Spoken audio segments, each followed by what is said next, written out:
Je voudrais faire une déclaration sur l'abandon plus de 2 jours après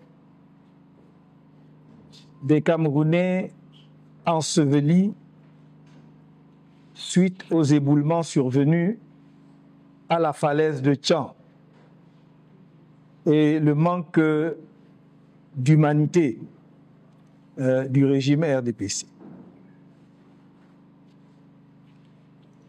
Ils ont osé le faire. Ils l'ont osé.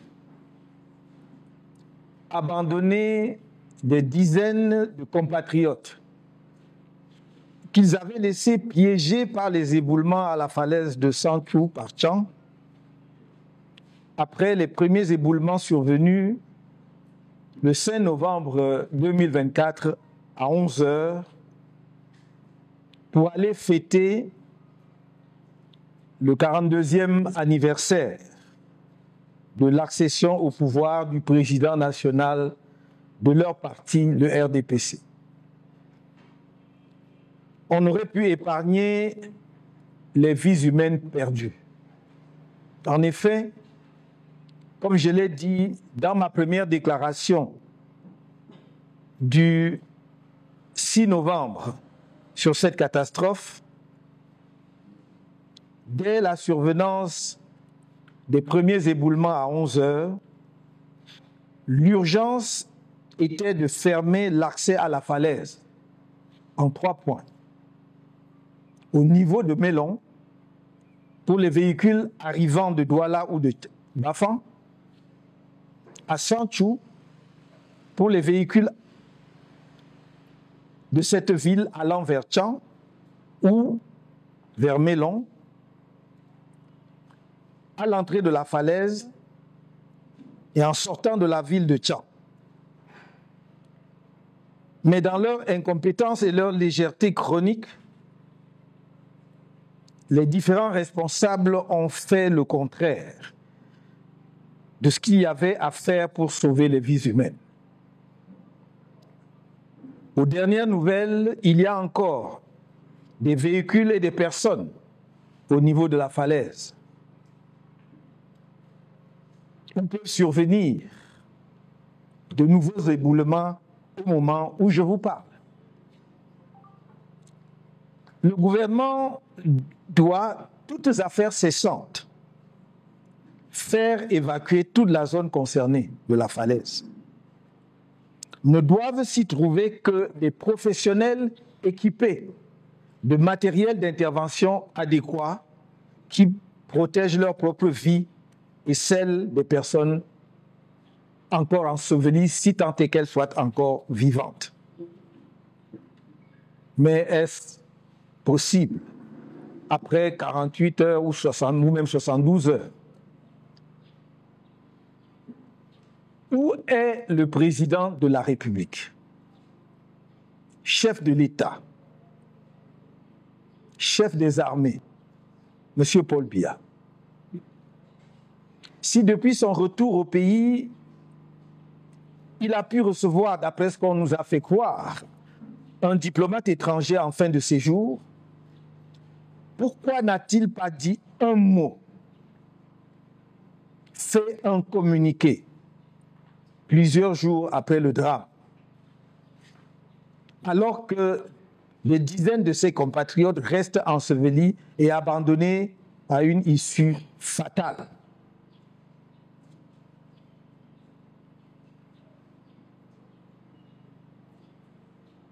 Qu'est-ce qu'il faudra finalement, depuis 40 ans qu'il est au pouvoir, pour toucher la sensibilité humaine de M. Paul Biya? Il s'est montré froid et distant face aux Camerounais victimes de la guerre contre Boko Haram. Les populations des régions anglophones du nord-ouest et du sud-ouest plongées dans la guerre civile.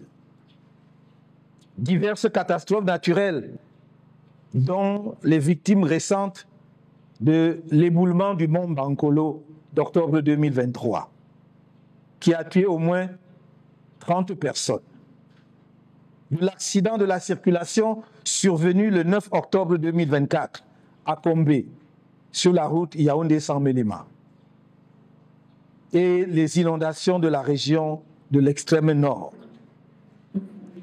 Même aux courageux militaires et éléments des forces de sécurité nationales tombés au champ de bataille, il a refusé ostensiblement de montrer la moindre émotion, empathie ou chaleur humaine, qui sont à distinguer d'une quelconque assistance matérielle, si importante soit-elle, ou financière, quel qu'en soit le montant. Encore que même pour l'assistance, il n'a pas toujours pris toute la mesure de la détresse réelle de ses compatriotes. Nos morts sans sépulture crient encore sous les décombres du train fou des Écas du 21 octobre 2016. Leurs âmes, comme celles des morts de Ngouaché en 2019 et ceux de la falaise de Dschang du 5 novembre 2024, trouveront-elles jamais la paix? Un père peut-il apprendre l'engloutissement de ses enfants sans entonner le deuil ou exprimer la moindre douleur? C'est bien d'envoyer des mots de réconfort aux dirigeants des pays étrangers frappés par les catastrophes. Mais nous ne recevons jamais le réconfort des autres pays parce que nos dirigeants se comportent comme si la tragédie qui frappe le Cameroun ne les concernait pas. Comme si les victimes n'étaient pas des êtres humains, des gens dignes de compassion. L'importance de la très haute fonction de président de la République tient aussi, et peut-être d'abord, comme nous l'observons sous d'autres cieux, à cette empathie, cette sensibilité humaine envers ses compatriotes en détresse. Le silence du président de la République en fonction devant la tragédie en cours où des dizaines de ses compatriotes sont ensevelis depuis des jours est inadmissible. Elle est simplement inhumaine. Il faut aimer les gens et leur en donner les preuves pour avoir la légitimité de les diriger. Y a-t-il un chef de gouvernement dans ce pays? Monsieur le Premier ministre, Joseph Ndiongouté, que faudrait-il pour que la tragédie de vos compatriotes ensevelis à la falaise de Dschang vous touche? À quoi cela sert-il d'être chef de gouvernement si vous n'aimez pas les gens que vous êtes censés gouverner? Monsieur le ministre de l'administration territoriale, à quoi servent les milliards de budget engloutis chaque année dans la fameuse direction de la protection civile? Le ministère de la Défense, à travers le génie militaire, aurait pu tenter de secourir les malheureux compatriotes toujours ensevelis. Il n'en est rien, hélas. Et si le gouvernement de notre cher pays s'estimait dans l'incapacité de faire face tout seul au drame, il aurait pu appeler à l'aide internationale dès la survenance du deuxième éboulement. Mais on est obligé de constater avec tristesse qu'il n'y a pas de commandant à bord du navire Cameroun. Le peuple est abandonné à lui-même. Les fameuses hautes ou très hautes instructions du président de la République, dont des membres de son propre gouvernement contestent publiquement l'authenticité, ne suffisent plus à masquer la situation. Qu'est venu faire le ministre des Travaux publics sur la fosse commune de la falaise de Dschang, où l'incompétence de leur régime a conduit à l'ensevelissement de dizaines de nos compatriotes qui espéraient sans doute un sauvetage? En prêtant serment le 6 novembre 1982, le tout nouveau président d'alors, M. Paul Biya, avait déclaré solennellement, je cite, « Je ne faillirai point à mes engagements ». Fin de citation. Malheureusement pour lui et pour le peuple camerounais, il a failli. Et cela depuis longtemps déjà, accompagné dans sa dérive par des flagorneurs sans foi ni loi qui ont préféré abandonner ses compatriotes ensevelis pour aller fêter le 42e anniversaire de son avènement. Notre pays est au bout du rouleau, où le changement n'est plus simplement une nécessité démocratique, mais une exigence existentielle. Que Dieu protège le Cameroun. Je vais maintenant délivrer mon propos donc introductif en anglais, et puis on passera à la phase des questions s'il y en a. So my statement is on the abandonment, more than 2 days later, of the Cameroonians buried following the landslides at the Dschang cliff and the CPDM regime's lack of humanity. They dared to do it. They dared to do it, to abandon dozens of compatriots whom they had left trapped by the landslides at the Sancho Cliff by Dschang after the first landslides on 5th November 2024 at 11 a.m. to go and celebrate the 42nd anniversary of the accession to power of the national president of their party, the CPDM. The loss of human lives could have been spared. In fact, as I said in my first statement on this disaster on 6 November, as soon as the first landslides occurred at 11 a.m., the emergency was to close off access to the cliff at 3 points. At Melong, for vehicles arriving from Douala or Bafang, at Sanchu, for vehicles from this town going towards Dschang or Melong, and at the entrance of the cliff on leaving to the Dschang town.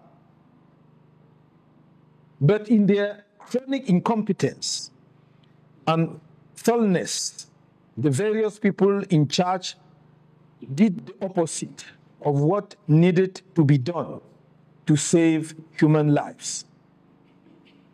The latest news is that there are still vehicles and people on the cliff where further landslides could occur as we speak. The government must, as a matter of urgency, evacuate the entire affected area of the cliff. Only professionals equipped with the right equipment should be there to protect their lives and to protect their own lives, and those of the people still buried. Where is the President of the Republic, head of state, chief of the army, Mr. Paul Biya? If since his return to the country, he has been able to receive a foreign diplomat at the end of his stay. Why has he not said a word, issued a statement several days after the tragedy, while dozens of his compatriots remain buried and abandoned to a fatal outcome by an incompetent, inhuman government with no empathy for both those buried and their families?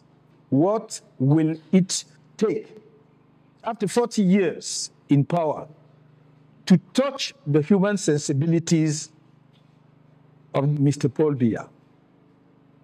He has shown himself to be cold and distant in the face of Cameroonians who are victims of the war against Boko Haram, the populations of the English-speaking regions, Northwest and Southwest, in civil war, various natural disasters, including the recent victims on the Mount Bankolo landslide in October 2023, which killed at least 30 people. The traffic accident on 9 October 2024 in Kombe on Yaoundé-Saint-Melima Road, and the floods in the far north region. Even to the brave soldiers and members of the security forces who fell on the battlefield, he ostensibly refused to show the slightest emotion, empathy, and human warmth, which are to be distinguished from any material or financial assistance, whatever the amount. However, even for the assistance, he did not always fully appreciate the real distress of his compatriots. Our unburied dead are still crying out under the rubble and the crazy Eseka train on 21st October 2016. Will their souls, like those of the dead of Ngwashe in 2019 and those of the falaise of Dschang on 5th November, ever find peace? Can a father learn that his children have been swallowed up without mourning or expressing the slightest pain?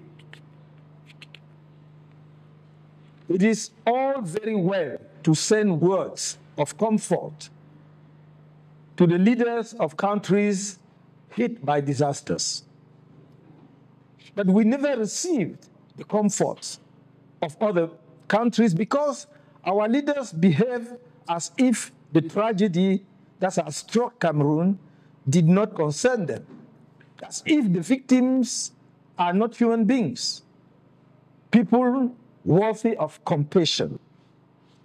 The importance of the very high office of President of the Republic is also, and perhaps first and foremost, as we have been seeing it in other countries, due to this empathy, this human sensibility towards its compatriots in distress.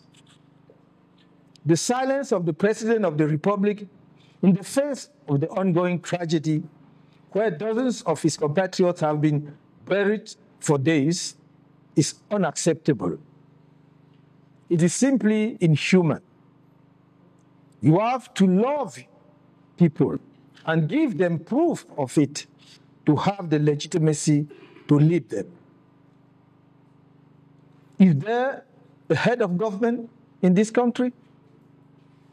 Prime Minister Joseph Ndiongute, what will it take for the tragedy of your compatriots buried on the cliff to affect you? What is the point of being head of government if you do not love the people you are supposed to govern? Mr. Minister in charge of territorial administration, What use are the billions of budget sunk each year by the famous Directorate of Civil Protection? The Ministry of Defense, through the military engineers, could have tried to rescue the unfortunate compatriots who are still buried. But alas, nothing has been done.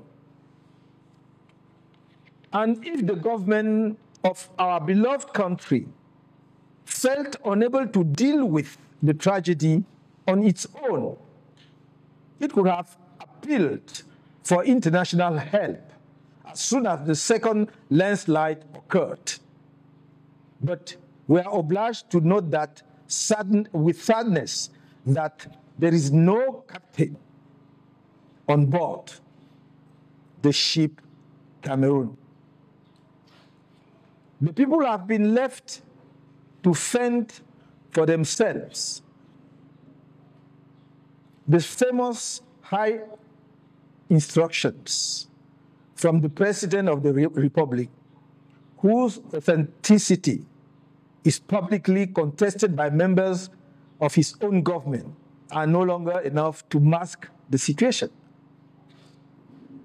What has the Minister of Public Works come to do at the mass grave on the Dschang cliff, where the incompetence of the regime has led to the burial of dozens of our compatriots who are no doubt hoping for a rescue? When he took the oath of office on 6 November 1982, the brand new president of the Republic, Mr. Paul Biya, solemnly declared, quote, "I will not fail in my commitments," end of quote. Unfortunately for him and the Cameroonian people, he has failed to do so, and has done so far a long time, accompanying his drift by sycophants without faith or law, who prefer to abandon their buried compatriots to go and celebrate the 42nd anniversary of his accession. Our country is at the end of its tether, where change is no longer simply a democratic necessity, but an existential requirement. May God protect Cameroon. Thank you.